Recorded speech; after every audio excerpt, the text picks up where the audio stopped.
क्या हम 2 महीने में नाबार्ड ग्रेड ए क्लियर कर सकते हैं या नहीं? आज का ये क्वेश्चन है और आज के पूरे लेक्चर में आपको इसका जवाब मिलने वाला है।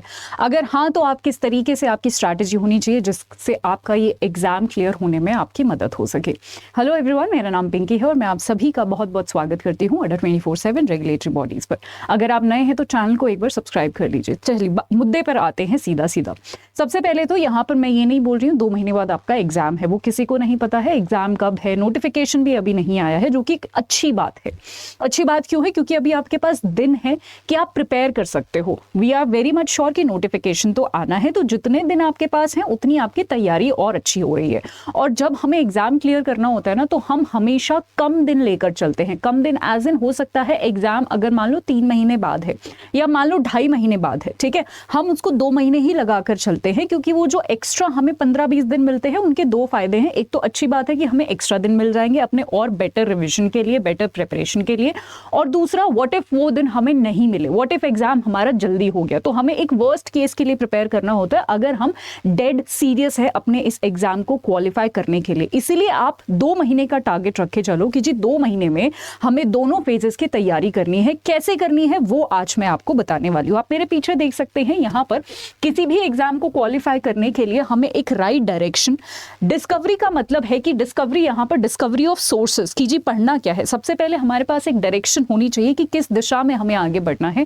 उसके बाद डायरेक्शन का मतलब है कि आपको पता होना चाहिए कि क्या ये एग्जाम है, एग्जाम के बारे में क्या एग्जाम की डिमांड है, ये सारी चीजें आपको पता होनी चाहिए। फिर नेक्स्ट स्टेप आपका होना चाहिए डिस्कवरी, कि आपको क्या क्या पढ़ना है, वो जो मटेरियल है वो कहाँ से इकट्ठा करना है, ठीक है। और उसके बाद डिलीवरी यानी एग्जीक्यूशन यानी पढ़ाई पे ध्यान देना है, पढ़ना जो है वो शुरू कर देना है। चलिए, तो हम भी इसी चार्ट को फॉलो करते हुए आज का सेशन आगे रखने वाले हैं।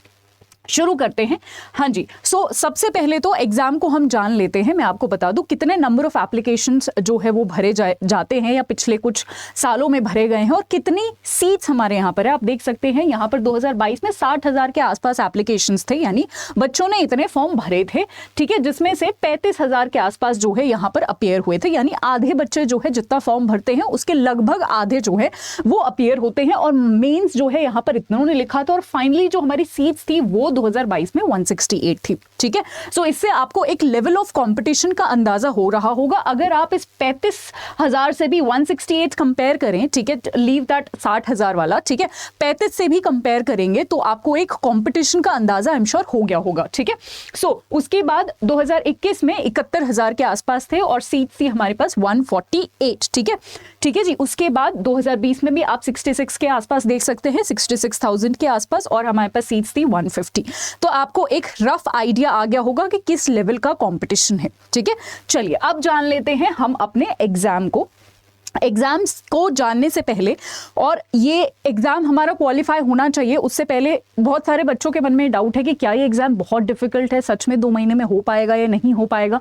तो मैं आपको बता दूं डेफिनेटली ये पॉसिबल है। ये मैं आपको कट ऑफ से प्रूव करके दिखाना चाहती हूँ कि कट ऑफ जो है, देख लेते हैं यहाँ पर फेज 1 का ये कट ऑफ है यहाँ पर, ठीक है, जहां पर आप यहाँ पर देख सकते हैं अलग अलग मार्क्स का। आप सभी को पता है 8 सब्जेक्ट होते हैं जिसमें से 5 हमारे क्वालिफाइंग नेचर के होते हैं, बाकी के जो 3 होते हैं जीए, ईएसआई, एआरडी, उस पे क्या बनता है, हमारा मेरिट बनता है, ठीक है, फेज 1 क्वालिफाई करने के लिए, राइट। सो यहाँ पर अलग अलग कट ऑफ भी होते हैं और एक ओवरऑल कट ऑफ भी होता है जो हमें क्वालिफाई करना होता है। फटाफट देख लेते हैं। यहाँ पर मैं अनरिजर्व्ड कैटेगरी की बात करूंगी क्योंकि हम वही टारगेट करना चाहिए, बाकी कैटेगरीज का 1-2 नंबर आगे पीछे होता है तो हमें वही टारगेट करना चाहिए। रीजनिंग में यहाँ पर 3.75 गया है cut off, sectional cut off की मैं बात कर रही हूं और 20 नंबर में से है ये, ठीक है। दूसरा यहाँ पर आप देख सकते हैं इंग्लिश में आपका 30 में से 12.50 गए हैं, फिर कंप्यूटर में 20 में से 5.50, फिर यहाँ पर क्वांट में 20 में से 3, ठीक है, फिर डिसीजन मेकिंग में 1.5, ये 10 नंबर का होता है, ठीक है। और बहुत सारे स्टूडेंट्स का इसकी वजह से ही क्लियर नहीं होता। जीए में आप देख सकते हैं 20 में से 3.25, फिर यहाँ पर ईएसआई में आप देख सकते हैं 40 में से 2.25, एआरडी में आप देख सकते हैं 40 में से 6.75। अब सिर्फ इतना ही नहीं है कि आपको सेक्शनल कट ऑफ क्वालिफाई करनी है, सेक्शनल तो करनी ही है, ओवरऑल भी करनी है। और ओवरऑल करने के लिए हमेशा हमें सबसे पहले तो 3 सब्जेक्ट्स पर ध्यान देना है क्योंकि यही हमारे मेरिट वाले सेक्शन है, विच इज जीए, आपका करंट अफेयर्स यानी ईएसआई, और आपका जो एग्रीकल्चर वाला पार्ट है, ठीक है। अब you need to make sure कि आपका जो ईएसआई और एआरडी है इसमें जो है ये आपके मेंस में भी आता है, ठीक है। तो इन सब्जेक्ट्स पर आपकी अच्छी पकड़ होनी चाहिए। इसके दो फायदे होंगे, एक तो आपका मेंस में काम आएगा, दूसरा आपकी जो ओवरऑल कट ऑफ है वो बेटर होगी इन्हीं यहाँ पर करंट अफेयर्स या ये तीन सब्जेक्ट्स हैं, इन तीन सब्जेक्ट्स में। और ईएसआई की भी मैं बात करूँ तो वो भी करंट अफेयर ही है, आप सभी को पता है। यहाँ पर आपके बहुत सारे क्वेश्चंस कहाँ से आते हैं, जितनी भी गवर्नमेंट स्कीम्स न्यूज़ में रही हैं, आपके रिपोर्ट्स एंड इंडाइसेस न्यूज़ में रहे हैं, पिछले 4-5 महीने के जो करंट अफेयर्स रहे हैं, ठीक है, वहीं से क्वेश्चंस आ रहे हैं। सो ईएसआई मुझे ऐसा लगता है कि करंट अफेयर्स ही है, ठीक है। स्पेशली जो हमारे सिलेबस में चीज़ें दी हुई हैं वहाँ से उन टॉपिक का करंट पूछ रहे हैं, ठीक है। तो करंट अफेयर ही है ये। तो यहाँ पर ये 40 नंबर और 20 नंबर, मैं तो हमेशा ऐसा कहती हूँ कि ये जो 60 नंबर हैं ये करंट अफेयर्स से आता है, ठीक है। सो करंट अफेयर पे आपकी एक अच्छी डिमांड होनी चाहिए, ओवरऑल कट ऑफ के लिए भी और आपके मेंस के लिए भी, राइट। चलिए अब यहाँ पर मैं आपको ओवरऑल कट ऑफ भी दिखा देती हूँ। ये सिर्फ आप जनरल सेक्शन पर ध्यान दीजिए। जनरल सेक्शन पर जो है यहाँ पर, और हाँ जी, जनरल सेक्शन पे जो है ये 41.75 जो है वो कट ऑफ गई है जनरल कैटेगरी की, ठीक है। सो आप देख सकते हैं कि मैं आपको यहाँ पर एक बार मार्क्स और दिखाना चाहूंगी जिससे आपको और थोड़ा सा कॉन्फिडेंस मिले। आप देख रहे हो मैक्सिमम मार्क्स है 200, ठीक है। और हमारी कट ऑफ अभी हमने कितनी पढ़ी है 41। चलो ठीक है, हमारी 50 चली गई, कई एक बार 53 भी गई थी, है ना। चलो ठीक है 50 चली गई, बट क्या आपको लगता है कि 200 नंबर हैं और यहाँ पर 50 जो है 50s में आप लगा लो, 40 भी गई है, 50 भी गई है, ऐसे भी गई है, डिपेंड करता है क्वेश्चन पेपर पर, ठीक है। सो ये क्या कट ऑफ लेकर आना, ये मार्क्स लेकर आना क्या बहुत ज़्यादा मुश्किल है? नहीं, ठीक है। सो डेफिनेटली ये बहुत ज़्यादा मुश्किल नहीं है, बिल्कुल अचीवेबल है, ये आप बिल्कुल अचीव कर सकते हो। तो डेफिनेटली इसका आंसर तो ये होगा, बिल्कुल आप जो है प्रिपेयर कर सकते हैं, ठीक है। अब मैंने आपको फेज़ 1 के बारे में जैसे कुछ चीज़ें बताई हैं, वैसे ही मैं आपको फेज़ 2 के बारे में भी बताना चाहती हूँ। फेज़ 2 की अगर मैं बात करूँ, यहाँ पर भी अलग अलग कट ऑफ्स होती हैं, इनकेस अगर आपको नहीं पता हो, ठीक है। सो यहाँ पर आप देख सकते हैं जनरल डिसिप्लिन का जो कट ऑफ गया है वो 130.50 गया है, ठीक है।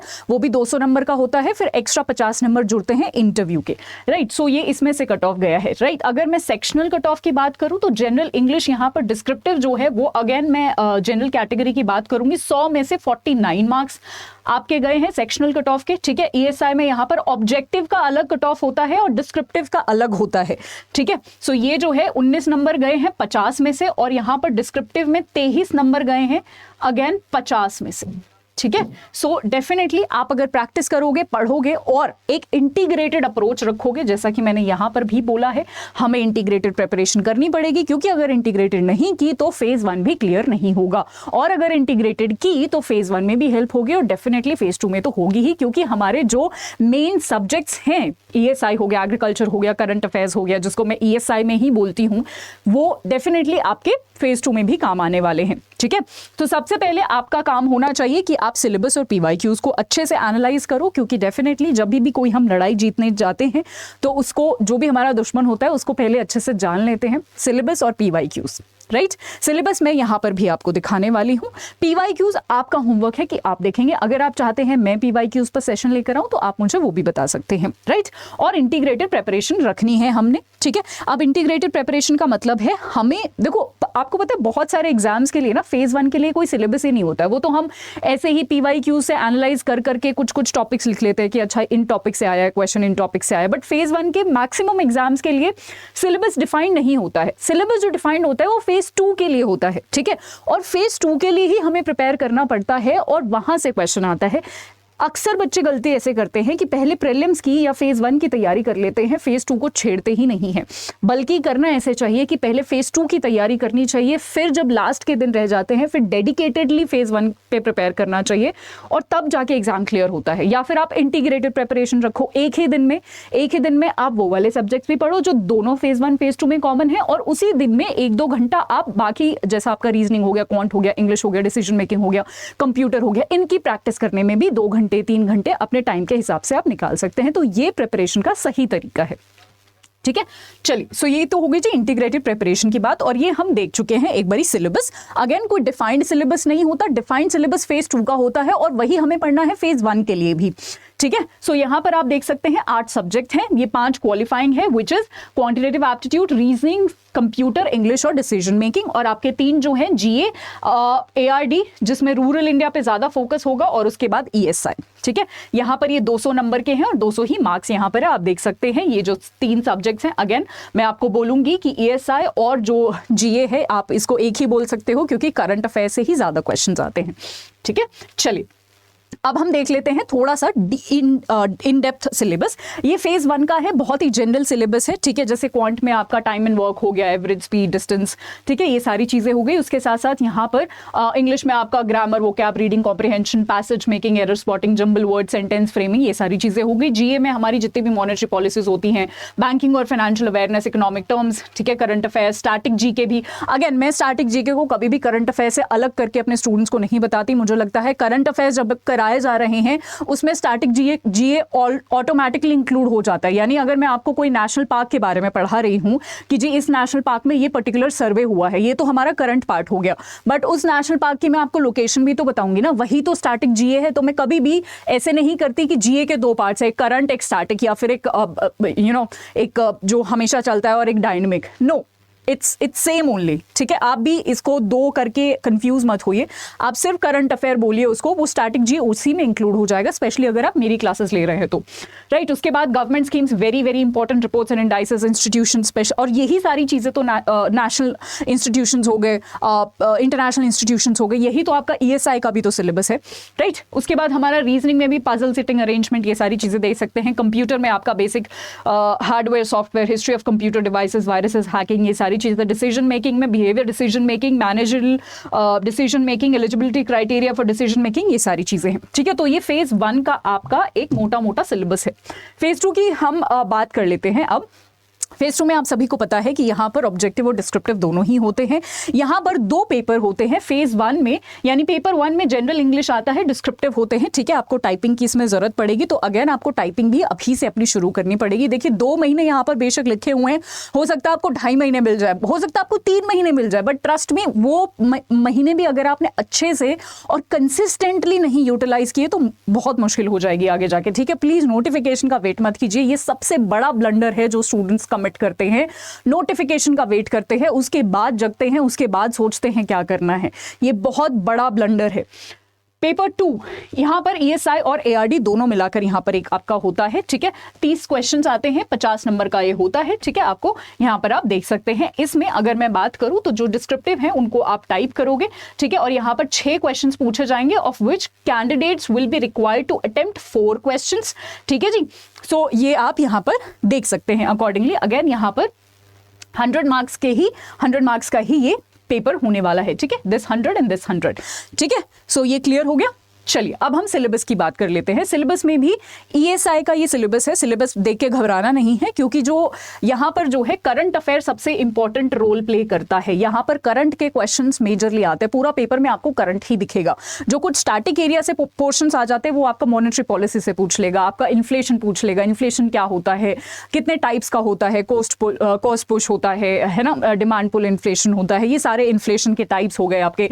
फिर उसके बाद हमारी जो इकोनॉमी होता है, जीडीपी, जीएनपी, वो वाले कॉन्सेप्ट्स आपसे पूछ लेगा। इकोनॉमिक और सस्टेनेबल डेवलपमेंट होते हैं, वहां से क्वेश्चंस आ जाएंगे। ठीक है, सो ये कुछ ऐसे स्टैटिक वाले पोर्शन है जिनका आपसे पूछ सकता है। बाकी इसके अलावा आपसे government schemes, reports and indices और करंट वाला जो पार्ट है वो ज्यादातर पूछा जाएगा। अगर मैं एआरडी की बात करूं तो यहां से agronomy, water resources, agri engineering, animal husbandry, ये कुछ इंपॉर्टेंट यूनिट्स है। और अगेन ईएसआई और एग्रीकल्चर में डिफरेंस ये है कि एग्रीकल्चर में स्टैटिक से ज्यादा पूछा जाता है, यहाँ पर डायनेमिक यानी करंट अफेयर ओरिएंटेड क्वेश्चंस कम आते हैं। ठीक है, बट दैट डजंट मीन हमें करंट अफेयर नहीं करने। वी नेवर नो कि कब जो है वो बैलेंस किस तरफ झुक जाए। तो करंट अफेयर हमें ईएसआई के लिए तो करने ही है, एआरडी के लिए भी करने हैं। ठीक है, स्टैटिक हमें ईएसआई के लिए भी करना है, एआरडी के लिए भी करना है, यानी हमें स्टैटिक और करंट दोनों ही सब्जेक्ट्स में करके जाने हैं। क्लियर? सो ये आपका सिलेबस है, ये पीडीएफ मैं आपको अपने टेलीग्राम पर दे दूंगी, आप डिटेल में अच्छे से बैठ के इसको रीड कर सकते हैं। राइट, और एट द एंड डेफिनेटली हम एमसीक्यू और टाइपिंग प्रैक्टिस, राइटिंग प्रैक्टिस, आप कुछ भी बोल लीजिए, उसके बिना ये एग्जाम क्रैक करना जो है हम थोड़ा सा मुश्किल आपका हो जाएगा। तो सबसे पहले हम राइटिंग प्रैक्टिस या एमसीक्यू प्रैक्टिस तब करना शुरू करते हैं जब हम एक सर्टेन लेवल का अपना सिलेबस कंप्लीट कर ले। ऐसा नहीं है कि आप 0 पे हैं आज और आपने एमसीक्यू करने शुरू कर दिए, नहीं, वो आप डेफिनेटली पीवाईक्यू के साथ कर सकते हैं टू एनालाइज कि किस तरीके के क्वेश्चन आ रहे हैं, कौन से एरिया में ज्यादा क्वेश्चन आ रहे हैं, ठीक है। वो पीवाईक्यू एनालिसिस अलग होता है, बट जब आप डेडिकेटेडली एमसीक्यू प्रैक्टिस करो तो टाइमली मैनर में एमसीक्यू प्रैक्टिस करने हैं और एक थोड़ा सा सिलेबस कंप्लीट हो जाने दे रहा है। या फिर सेक्शनल एमसीक्यूज भी आते हैं कि मान लो आपने एक यूनिट कंप्लीट करी, कोई भी एक यूनिट कंप्लीट करी, उसके जो है पेपर दे लीजिए आप, राइट। सो इस तरीके से आपको पेपर देना है, राइटिंग भी आपको इस तरीके से करनी है। जब यहाँ पर कुछ होगा ही नहीं तो लिखोगे क्या, तो एक सर्टेन अमाउंट का आपको सिलेबस कंप्लीट करना पड़ेगा, उसके बाद आपको ये प्रैक्टिस करनी है, राइट। आई होप आपको सेशन अच्छा लगा हो। अगर अच्छा लगा हो तो मुझे जरूर बताइएगा कमेंट सेक्शन में, और अगर कोई डाउट रह गया हो तो पिंकी करंट अफेयर्स 24/7 ये मेरा टेलीग्राम है, आप यहाँ पर मुझसे जुड़ सकते हैं। और अगर आपको चाहिए कि नाबार्ड की प्रिपरेशन आप हमारे साथ करना चाहते हैं तो आप सभी के लिए बेहतरीन अपॉर्चुनिटी है रेगुलेटरी महापैक के फॉर्म में, जहां पर आपको नाबार्ड की सारी फेजेस की तैयारी करवाई जाएगी और इसके साथ साथ आने वाले जितने भी एग्जाम्स हैं रेगुलेटरी के वो सारे यहाँ पर कवर होते हैं। या इन केस आप बैंक की कोई तैयारी कर रहे हैं, सारे एग्जाम्स यहाँ पर कवर होते हैं, सारी फेजेस यहां पर कवर होती है, live recorded sessions, current affairs, PDF, सब कुछ आपको मिलेगा। Make sure you use Y674। जब आप ये कोड यूज करेंगे आपको मैक्सिमम डिस्काउंट मिलेगा किसी भी कोर्स पे, ठीक है। तो आज के लिए इतना ही। आई होप इंफॉर्मेटिव लगा हो video. Thank you so much. अगर कोई डाउट रह गया हो तो आप मुझसे कमेंट सेक्शन में जरूर पूछ सकते हैं। Thank you.